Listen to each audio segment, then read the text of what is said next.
Rezervacije se primaju svaki dan od 8 sati ujutro. Najviše ih je u razdoblju siječanj-veljača, svibanj-lipanj i kolovoz-rujan.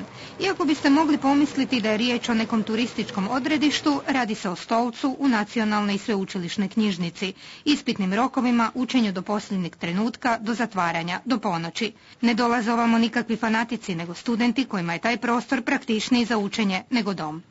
I ovdje ima puno manje metala nego doma. Kao na primjer? TV, frižider. Nemam doma nikako. Ne možeš se koncentrirati ili? Ne, televizija, kuhinja i tak. Dejan studira informatiku i ako živi sam, kaže, kod kuće mu je previše izazova. Sve ispite položio je zahvaljujući knjižnici. Nadam se da će profesor čuti da učim do kasno. Reći ćemo da je ovo sada 12 sati. Može tako. Da. Gotovo svaku večer po 150 rezervacija. Dakle, da bi studenti došli ovdje, moraju se prijaviti, odnosno rezervirati. I dakle, kako kažu moje kolege koji vode rezervacije, sve je puno. Na raspolaganju im je 16 računala, bežična mreža, mogu donijeti svoje laptope i spojiti se na internet.